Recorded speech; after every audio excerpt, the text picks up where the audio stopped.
नमस्कार दोस्तों, स्वागत है आपका एक बार फिर से हमारे YouTube चैनल रोजगार अड्डा पॉइंट वन में। जैसा कि आप लोग बोर्ड पे देख पा रहे होंगे, एक प्रश्न मैंने लिख रखा है कि निम्नलिखित में से किस शब्द का प्रयोग एक वचन के रूप में होता है। यहाँ पे वह होना चाहिए, एक वचन के रूप में होता है। ये प्रश्न उत्तर प्रदेश पुलिस कांस्टेबल परीक्षा में 28 फरवरी 2024 को शिफ्ट 1 में पूछा गया था। ये परीक्षा पेपर लीक होने के कारण रद्द कर दी गई है और आगामी महीनों में चुनाव के बाद ये परीक्षा प्रस्तावित है कि होगी जून महीने में, या बहुत हो सकता है कि जुलाई में हो या जून में होगी। ठीक है, ऐसे ही एक और परीक्षा है जो रद्द हो चुकी है, बीपीएससी टीआरई 3.1 2024। ठीक है, इस परीक्षा में भी सेम ऐसा ही एक क्वेश्चन पूछा गया था, किस शब्द का प्रयोग सदा बहुवचन में किया जाता है। मैं आपको यहाँ पे एक बार ध्यान दिला दूं कि यहाँ पे वह होना चाहिए, बहुवचन में होता है। ठीक है, तो देखिए मित्रों, कहने का मेरा मतलब ये है कि वचन से बहुत क्वेश्चन पूछे जाते हैं परीक्षाओं में।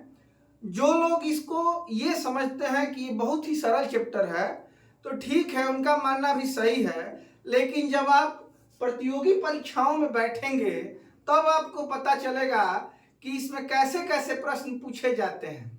जहां आप अगर शब्दों के बारे में पहले से नहीं जानते हैं तो आप निश्चित रूप से उस प्रश्न को गलत कर देंगे।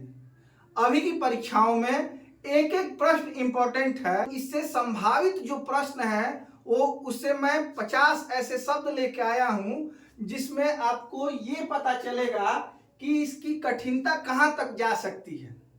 ठीक है, तो आइए पहले एक बार देख लेते हैं इसके बारे में बेसिक क्या है। तो वचन में सबसे पहले आपको ये जानना चाहिए कि वचन किसे कहते हैं। ठीक है, तो जैसा कि मैंने पहले भी आपको पढ़ाया है, विकारी शब्द, विकारी शब्द किसे कहते हैं। तो शब्द भेद में मैंने आपको पढ़ाया था कि संज्ञा, सर्वनाम, विशेषण और क्रिया विकारी शब्द है। तो इन विकारी शब्दों में जिन शब्दों से इनकी संख्या का पता चले वे शब्द वचन कहलाते हैं। विकारी शब्दों में जिन शब्दों से संख्या का पता चले वे शब्द क्या कहलाते हैं, वचन कहलाते हैं। और इसका अगर भेद आपसे पूछा जाए तो ये दो प्रकार के होते हैं, एक वचन और बहुवचन। ठीक है, तो ये एक बेसिक जानकारी थी जो मैंने आपको दे दिया। मेरा उद्देश्य आपको ये बताना है कि मैं आपको कुछ शब्द बताऊं जो कि परीक्षा के दृष्टिकोण से बहुत इंपॉर्टेंट होते हैं और आप ये जाने कि ये एक वचन में प्रयोग किए जाते हैं या बहुवचन में प्रयोग किए जाते हैं। तो आइए शुरू करते हैं आज के शब्दों की श्रृंखला को। मैंने इसमें 50 शब्द शामिल किए हैं। एक बार आप इसको ध्यान से देखिए, कॉपी पे नोट करिए, और ये प्रश्न आपसे पूछे जाने वाले हैं। ठीक है, आइए शुरू करते हैं ऐसे शब्दों की श्रृंखला को। द्रव्य पदार्थ, मतलब द्रव्य या पदार्थ वाचक संज्ञाएं जो है एक वचन में प्रयोग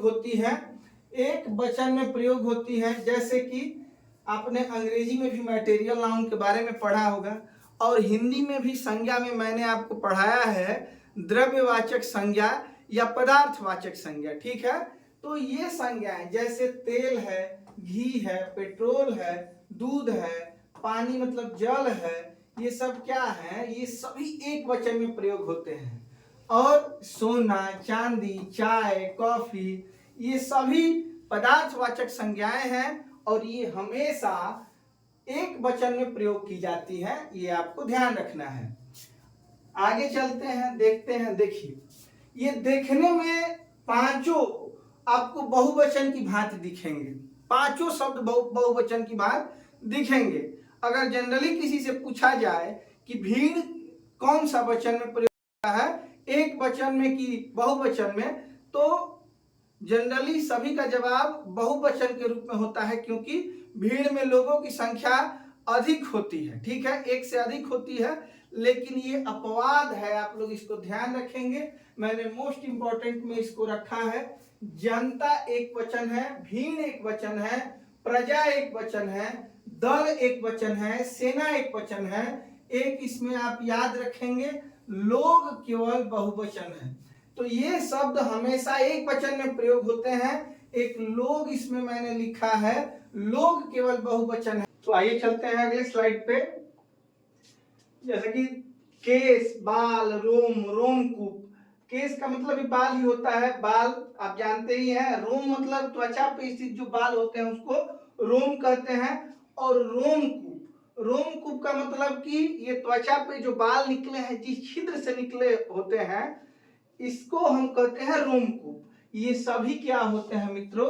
तो ये बहुवचन में होते हैं। ठीक है, जैसे कि ये रोमकूप उत्तर प्रदेश पुलिस की परीक्षा में पूछा गया प्रश्न है। ठीक है, चलिए आगे चलते हैं। ये देखिए तीनों एक ही तरह दिख रहे हैं, माल या सामान या सामग्री। चलिए इनको बहुवचन के रूप में हम लोग जानते हैं, लेकिन ये एक वचन में हमेशा प्रयोग होने वाले शब्द हैं। ये भी अपवाद ही है, आप इसको ध्यान रखिएगा। ठीक है, आगे चलते हैं। ईश्वर, पुलिस, आकाश, क्षमा, क्रोध, ये सभी एक वचन है। आप ये भी याद रख सकते हैं कि ईश्वर क्या है? एक है। पुलिस में संख्या बहुत होती है लोगों की, लेकिन पुलिस भी क्या है? एक संस्था है जो कि एक वचन में है। जैसे कि सेना को ही मैंने बताया कि सेना भी एक वचन है, वैसे ही पुलिस भी एक वचन है। इन पांचों शब्दों को याद करने के लिए आपको मैं एक ट्रिक बता दे रहा हूं, आप कभी जीवन में नहीं भूलेंगे। देखिए, ईश्वर आकाश में पुलिस की भांति बैठे हैं। ईश्वर आकाश में पुलिस की भांति बैठे हैं, जो कभी हम पे क्रोध करते हैं और कभी क्या कर देते हैं? क्षमा कर देते हैं। मतलब कभी दंड देते हैं और कभी क्या कर देते हैं? क्षमा कर देते हैं। याद रखेंगे, ईश्वर, आकाश, पुलिस, क्रोध और क्षमा, ये सभी एक वचन है। इसी के साथ पुलिस के साथ आप लोग सेना भी याद रखिएगा, सेना भी एक वचन है। ठीक है, आगे चलते हैं दोस्तों, देखते हैं। देखिए ये बहुत इंपॉर्टेंट है, हस्ताक्षर। हस्ताक्षर हालांकि यूनिक होता है और इसको एक वचन होना चाहिए था, लेकिन ये अपवाद है और ये भी किसमें गिना जाता है? बहुवचन में। ठीक है, फिर आंसू। आंसू का कंसेप्ट क्या है जिससे आपको याद रहे? तो आंखों से आंसू आते हैं, तो एक आंख से आता है आंसू की दोनों आंखों से, तो दोनों आंखों से आते हैं। इसको आंसू को आप लोग क्या याद रखेंगे? बहुवचन में। होंठ आपके कितने हैं? एक या दो, तो एक ऊपर एक नीचे, इसको भी क्या? बहुवचन में याद रखना है। समाचार, देखिए NEW और SIES लगा के बहुवचन बनाते थे हम लोग पहले, तो याद रखिए न्यूज। न्यूज मतलब समाचार भी क्या है? बहुवचन है। अक्षत, अक्षत मतलब चावल के दानों को रंग के जो किसी मतलब विवाह या किस फंक्शन में यूज किया जाता है पूजा पाठ में, उसको क्या कहते हैं? अक्षत कहते हैं। तो ये तो चावल के बहुत सारे दाने होते हैं, इसे याद रखें कि ये बहुवचन है।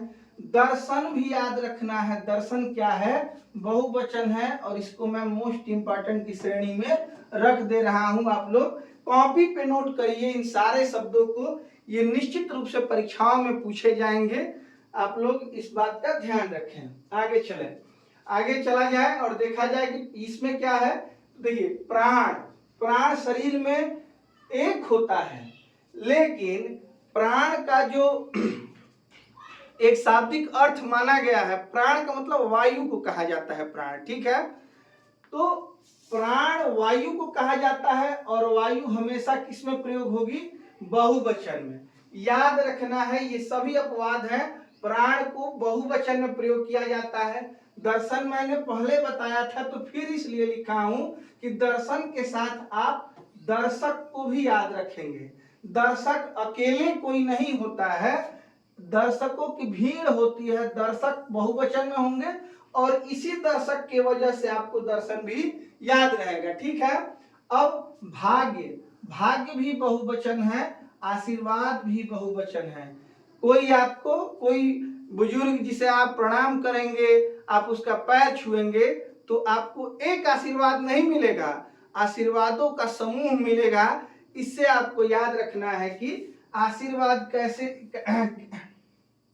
किस रूप में प्रयोग होने वाला शब्द है, तो बहुवचन के रूप में प्रयोग होने वाला शब्द है। ठीक है, प्राण, दर्शन, दर्शक, भाग्य और आशीर्वाद सभी बहुवचन के रूप में प्रयोग किए जाते हैं। आगे चलते हैं मित्रों, वर्षा। वर्षा में बूंदें बहुत गिरती हैं, लेकिन सभी बूंदों को मिला के एक वर्षा बनती है। आप याद रखेंगे ये एक वचन है, जल एक वचन है, वृंद का मतलब होता है समूह या अत्यधिक के रूप में भी वृंद को, खग वृंद मतलब पक्षियों का समूह। ठीक है, समूह मतलब वृंद, वृंद क्या है, तो वृंद एक वचन है, हालांकि इसका शाब्दिक अर्थ क्या है, समूह है, लेकिन ये कैसे प्रयोग होता है, तो सदैव एक वचन के रूप में प्रयोग होता है। सत्य, सत्य भी क्या है, एक वचन है। ठीक है, आगे चलते हैं और अंतिम स्लाइड देखते हैं।